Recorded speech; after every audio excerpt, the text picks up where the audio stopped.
Hello, and welcome to Poetry Squared. My name is Simon J, and this is Anthony Fairweather. Hello. Welcome, Anthony, Thank you. to our first show. Yes. Here we are. Episode 1. Just slightly move out your way for a second. We're at the Blue Room. You might be able to see that. Can you go at your Boy left? is crawling around behind us, so Yeah. we might need to start again. No. Don't. Always keep going. Keep going. So, Anthony, Yes. we're here to welcome you as a poet. Thank you. I call you a borderline veteran at this point. Would you not say? I've been sort of, doing it for a number of years. So yes, I've been sort of, I'd say sort of here and there, but certainly not everywhere. Exactly. There we go. So, you've done hundreds of gigs, haven't you? I've lost count, but certainly a fair number. Yes. Yeah. Yes. Enough. So, Enough yes. for now. Okay, very good.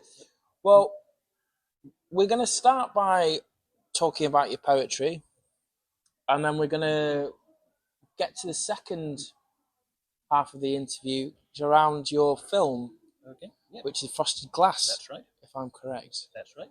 So let's begin. Okay. Okay. So, The Bully. Oh yes. This is one of your. Was this one of your first poems that you wrote? Ones first. It was certainly one of the early ones. Yes, not written at the time of everything which it describes in there, but it is extremely biographical. It was a case of sort of in the teenage years at school, when the tribal instinct is often at its worst among people. Sometimes one person finds ways and means of choosing to make life extremely difficult because they can. And the bully really is sort of explaining about what can happen when that happens. It was not an enjoyable experience. No, reading your description of why you wrote it and the poem itself, there's a huge amount of hurt there, and just as you called it yourself, unnecessary nastiness. Yeah, that's sort of, it's sort of, I've never really understood why people sort of get enjoyment from doing that kind of thing. I mean, obviously, they do, but it is sort of well, often when sort of when people say I can't understand something, what they actually mean is I disagree. Rather than I don't actually understand. I do understand, however, I disagree. So I just say I don't understand. Obviously, I do disagree with bullying. At the same time, I genuinely don't understand it. I accept it, as something which, unfortunately, always has happened and probably always will. But I don't understand the enjoyment people take from doing it. It's It's a power trip thing, isn't it? Really. I mean, I'm so. thinking back to my school days, and I was on the receiving end of both. Really, I was bullied a little bit, and I probably bullied as well a little bit. I like to say not too much, and part of that growing up, I guess. Yeah. It's part of life. Yeah. Yeah. Sadly true. Indeed. Well, your next poem that I want to talk about is probably, would it be fair to say, your most famous, your flagship poem? It's certainly my get out of jail free card. Yes. Okay. If I sent, hang on. Sorry. Yes. The low battery. It's okay. So, yeah. Yes, certainly. If I sense that I'm, sort of the audience isn't being quite as receptive as I was sort of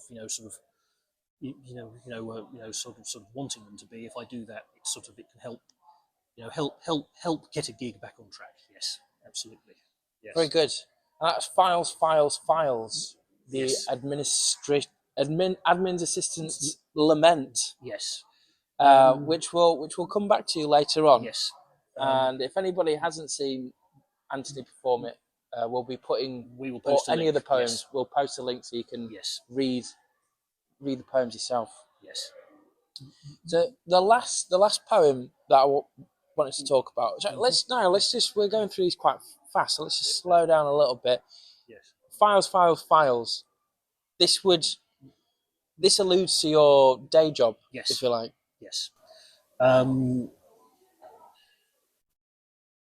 Basically, I've been in some way, shape, or form an admin assistant for the vaster majority of my working life, and this particular poem was born of experience from an office which, extremely thankfully, I don't have to work in anymore. But it was basically, as a lot of people who work in admin will know, there are times when the people they are doing the admin for think admin is just incredibly easy and anyone can do it, and sometimes treat admin people accordingly as sort of kind of anyone can do what you do. And of course, it's true to say admin is not rocket science. It is not as simple as a lot of people think it is, in terms of, if you needed brain surgery, you wouldn't ask a car mechanic. At the same time, if you need your car serviced, there wouldn't be much use asking a brain surgeon. Now, obviously, a brain surgeon is a far more, so I don't know. It's life and death, isn't it? It's a far more complicated job, but just because a brain surgeon knows about brain surgery, it doesn't mean they know how to do simple things, or simpler things. It's interesting though, isn't it? Like, I'd like that other just people know how to do. I wonder if is there a class thing in that as well? It's like there's a class. It's a thing that it's not brain surgery. You know, Sometimes, possibly. with car, do we do car mechanics down and engineering? Is it seen as like just a lesser thing just because we don't go to medical school? Certainly, in the case of some people, it is certainly not true to say that all the professional people in offices I have worked in look down on admin people. That is certainly not true. At the same time, there are some people in offices I've worked in, sort of more in the past than in the present, who can't understand why things can't always be done in 5 minutes flat. Well, yeah. As I was mentioning before we came on camera, I've been doing some admin, and it's like if it's so easy, then why is it always like why do a lot of us need to catch up with it? Or and I think personally it's an art. You can get into the organisation of files and the streamlining of stuff. That's incredibly important to any business. Exactly, anyone can do admin badly. Yes, exactly. Yeah. Doing admin well, it's a case of, like anything else, it takes time to actually do it right. Yeah. And properly and quickly, with no mistakes in there. So yes, it feels like it's a passion. Would it be fair to say to a passion you're like a? To me, possibly, but for reasons we will probably come on to, I have a brain that sort of works in that kind of way. Okay. Yeah. Well, that does indeed. So that's files. That does allude to the final poem from your repertoire that I'd like to mention, and that's "I Am an Alien." Yes. Which is the poem that you shared with your psychiatrist, that's right. I believe, which led to your diagnosis with. It's weird, actually. Yes. Well, because that was, I think, one of the last poems I wrote prior to my first ever meeting with her, because been I'd been in the care of psychiatrists, for a number of years. But I'd recently moved from Southampton to Loughborough, Mm-hmm. and my psychiatric treatment was transferred up there. And I thought that I could probably explain myself to my sort of new psychiatrist better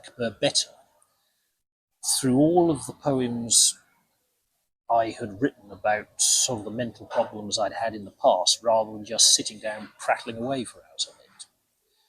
And so I decided to take, all my poems and hand them to her so she could read them. And shortly before my first ever meeting with her, weirdly, I'd gone to see what was at the time the most recent Harry Potter film, which I think was The Prisoner of Azkaban. Okay. But I can't remember for sure. Either way, I sort of it was quite late in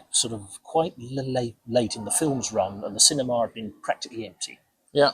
And I walked out of the cinema into a Loughborough town centre, and it was extremely close to Christmas, and obviously everyone's, all the hustle and bustle, people going around, Christmas shopping, all that. And weirdly, even though I was amongst all these people, I just felt completely separate from it, almost like I was kind of observing things, like almost like I was not part of this. I'm just kind of, sort of, with my, sort of with my eyes, kind of like filming everything that is going on here, observing it, taking it all in. But you're not a part of it. No. Now, I don't think I am actually, maybe. I want to, stress. Okay. Well, that's for the record, yeah.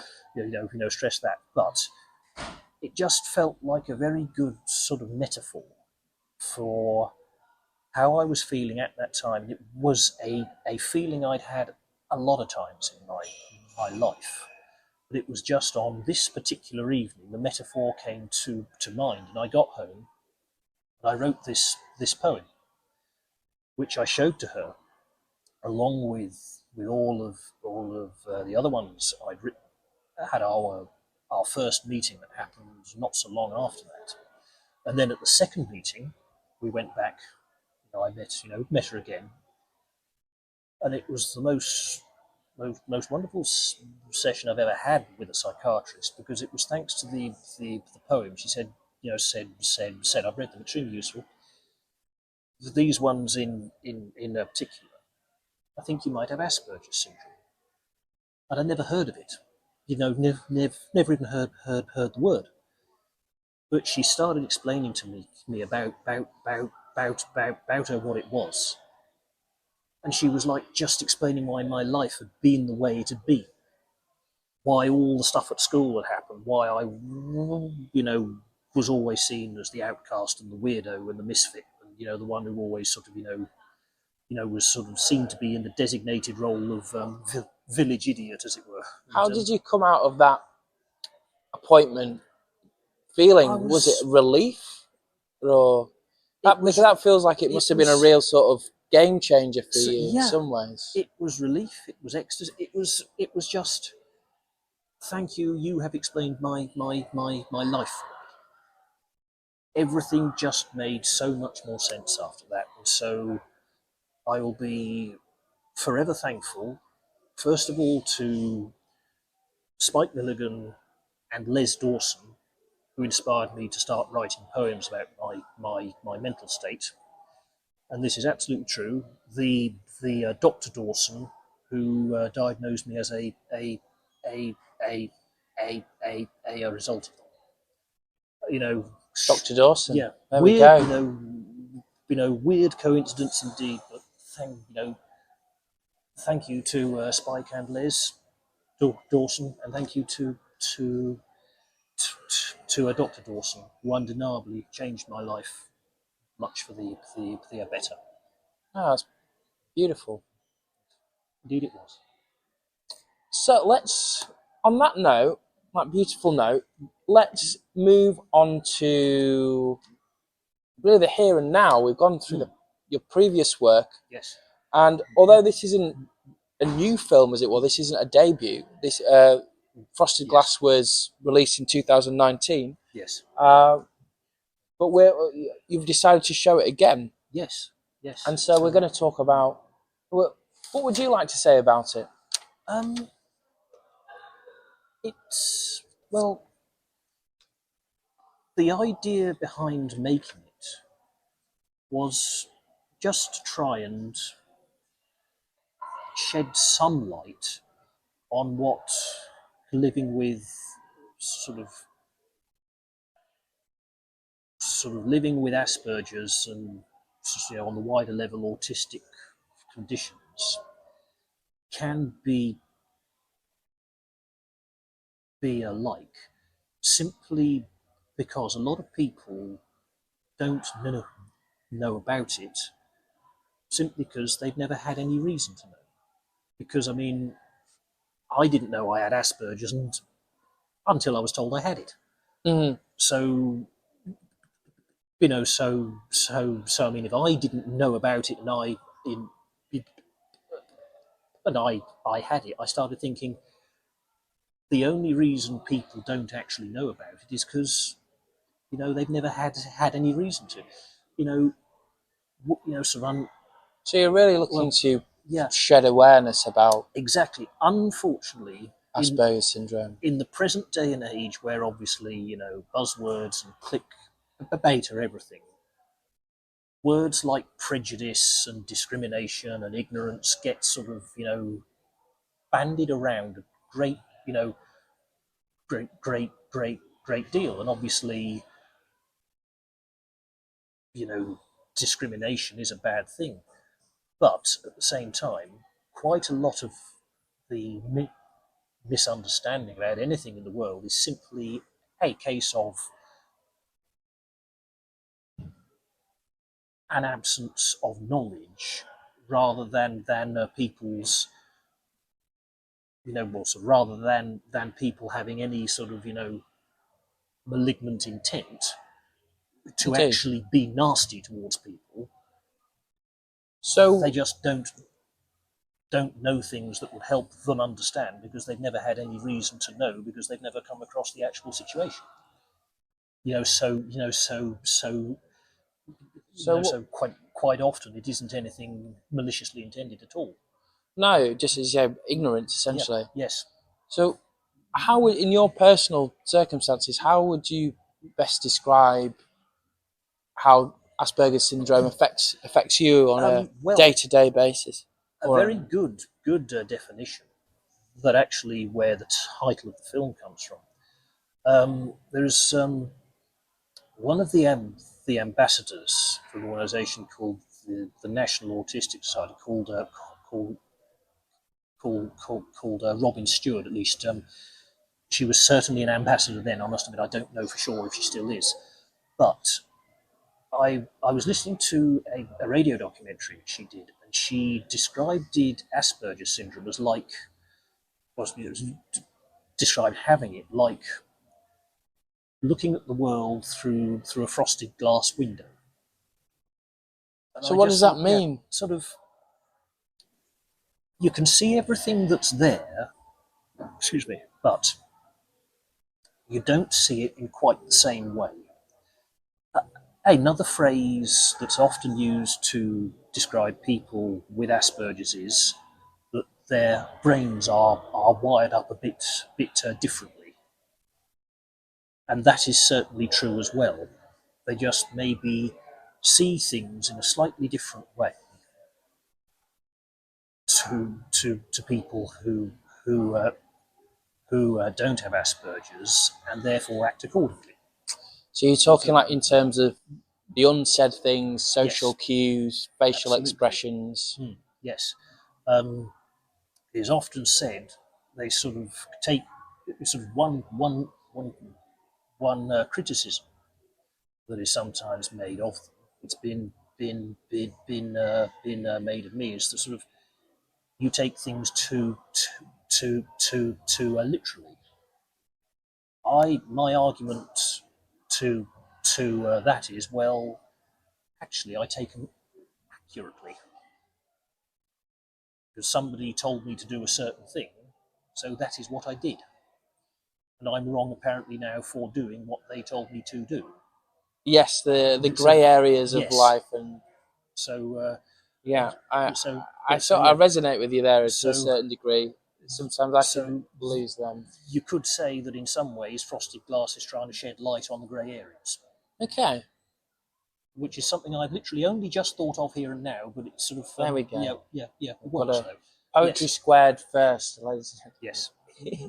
Shedding light on grey areas. That's a good shedding light on grey areas. Yes. Is a good phrase. Yeah. Yes, even though I thought of it. So, without giving to the film, which is obviously it's very autobiographical. It is. Without giving any of the plot away, what would you say is your favourite part of the film? I've been thinking about this, and this is a very tricky one because I must admit I do find watching the film extremely uncomfortable. Okay. What makes you uncomfortable about it? Because it's autobiographical, because it feels too close. Yes, what I will say is there's sort of two main characters in the film, one male and one female, and pretty much everything that has happened to the male character has happened to me, for real. And so pretty much everything in the film, I know exactly how I felt when all of those things happened, and a lot of it was not awfully enjoyable. So it sounds like a difficult watch for you and potentially the audience as well. It's not a happy-go-lucky film. It's not happy-go-lucky. At the same time, it is not intended to be deadpan misery either. Mm-hmm. There is light and there is hope in there. Okay. And humour. Well, we all need a bit of that. Exactly. But quite a lot of the underlying themes cut rather close for me. And so bit close to the bone at times. Yes. Okay. But yeah. So. Okay. Well, for the people that are going to be coming along, which is we'll say at this point, that's the 19th of June, isn't it? Yes. That's a Thursday at XYZ, which is extremely close to Covent Garden Tube Station. That's the landmark to go for. Is it Chancery? Is it Chancery Lane? Sorry, no, Chancery Lane. Why did I say Covent Garden? Sorry. It's Chancery Lane Tube Station. Chancery Lane Tube. Yes. Why did I say that? Sorry. Yes. Thank you for. We'll get people to the right. Yes. Gallery. Yes, no. Chancery Lane. Yes. Yes, Chancery Lane. Sorry. And get myself back in shot. Yes. So for the people who are coming, for people in general, I guess, what is the message that you want to communicate, really? Just to people, sort of.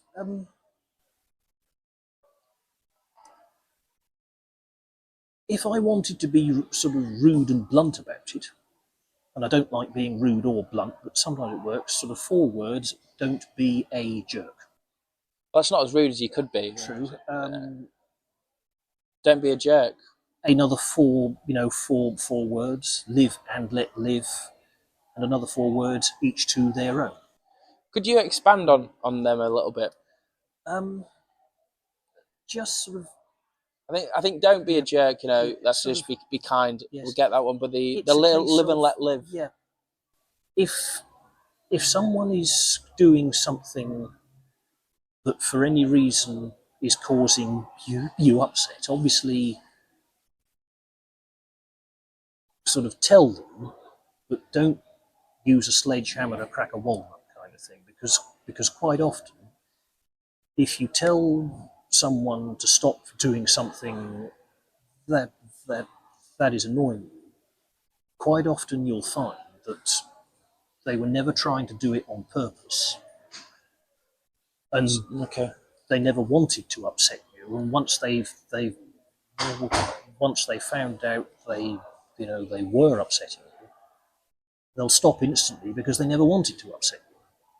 So with this, are you talking about with the autistic or Asperger's Yes. traits that can grate on people, perhaps, but that you're not going to pick up on necessarily? Yes. Sometimes people, admittedly, with the condition can come across as being sort of insensitive and a bit rude when they're not actually intending to be. And if it was pointed out to them that they were being, they'd immediately apologise and say, "I'm extremely sorry, I hadn't actually realised," because it was not what they were trying to be at all. And once they know, so you'd actually prefer the direct Um, nature, sort of, on the one hand, direct, yes. but not the sledgehammer approach. Yet, sort of, sometimes it can be sort of implied that they have decided that you were definitely being rude on purpose, and as such, it is their right and indeed responsibility to really kick you into the ground and sort of make it entirely clear what a ghastly, unpleasant, horrible person you are. Which Sounds like we're going back to the bully. Yeah, which is often not the case at all. They simply didn't realise. And if you told them and just explained that it causes people annoyance if you do that, Yeah. then they'll know and they'll stop doing it. So don't be a jerk. Don't be a jerk. Yes, and be straightforward with people without being malicious with it. Absolutely. Yeah. Right. So back to the screening. What would you say you're looking forward to most about this? Looking forward to it. Or are you dreading it? Or are you looking forward to it being over? Looking forward to being able to say it. It went off successfully, and people enjoyed both the film and the Brain Journeys documentary, which is being screened as well as part of a double bill. Would you like to say anything about that? We haven't mentioned the documentary. It was the documentary was sort of, although it was sort of not planned as such. In many ways, it is a sort of a non-fiction counterpart to Frosted Glass that was made with a marvelous filmmaker called Charlotte Hickford Hendy, who saw me performing at a gig in London and completely out of the blue asked if I wanted to make a documentary on Asperger's with her, and I was absolutely surprised and said yes, absolutely. And we ended up touring all over the country, going to places where, sorry, speech impediment strikes again, where I'd done gigs, and we actually managed to find Dr. Dawson herself, who is in the Fantastic. in the documentary Brain Journeys, and she is going to be coming down for the screening on the 19th of June, and is going to be part of a Q&A that we are having between the two. We sort of film first, Q&A, then the documentary afterwards. Charlotte will be there too, and because I suppose in many ways the documentary it's a much more enjoyable watch for me, because A bit more removed. yes, and because sort of making the film was the first time I'd ever done anything like that. We were on a tight budget, tight schedule, etc., etc. Everyone involved did absolutely tremendous job on it. But it was all extremely tense because obviously, time pressure, budget pressure, etc., etc. all the normal things. The documentary was made at a sort of much calmer pace, and so was excuse me again, sorry, was sort of sorry more enjoyable in that kind of way. So yeah, it is going to be an interesting evening all round. Yep. So Yes, it's a kind of three-part yes, evening. yes. Good. Well, that pretty much concludes the film part of the show. But this is our first Poetry Squared, so to explain what we're going to do now is, well, what I've done today is written Anthony Fairweather a poem. And I didn't know about this until we arrived here. So No, he didn't. A complete surprise. So this is all new to me. Effectively forcing this on him. Yes, first time I've heard this. I mean, you don't have to listen to it if you don't want. No. I will listen to it. No, I'll do so. You will listen. Yep. So here we go. It's called Anthony Fairweather.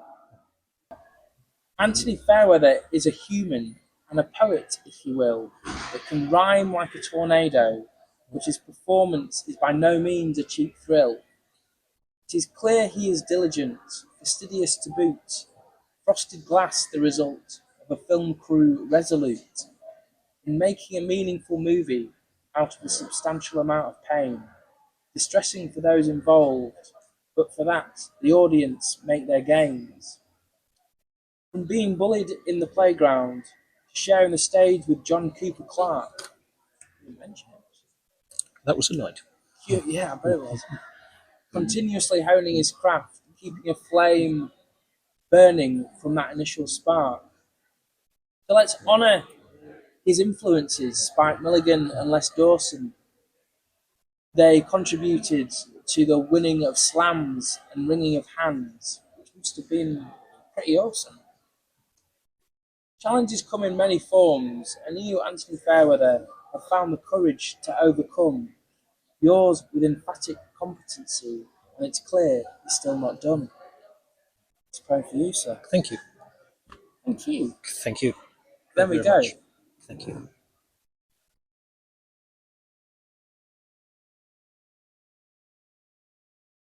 Okay, so one final question for you, Anthony. And this is regarding files that I mentioned I was going to bring up again. Yes. You mentioned files a lot in that poem. It is a repeated word quite a bit, yes. Yes. And I went through the poem and counted the amount of times you'd said the word files. I must admit, I've never done that. You've never done it. No. All the times I've actually said the word, I've never counted the number of times it's in the poem. Do share. Yes. Well, I'd like. Do you want to guess? Do you want to guess how many times you said it? Oh, this is probably going to be way off. 74. 74. Yeah. Well, it's 78, so you're very close. It was a complete guess. Well, it was, yes, it was that was close. Yeah. Well, there we go. Do that? I don't know. Wow, that's. If you got that right, yes. Well done. Yes. And you just get our congratulations. Yes, absolutely. Well, that's it for Poetry Squared this week. Tune in next time. We'll have another poet to interview, as we have done with Anthony this time. It's been a pleasure. Pleasure to. Thank you very much. Spend a bit of time with you, sir, and best of luck for the opening. I'll be there myself. Come on down.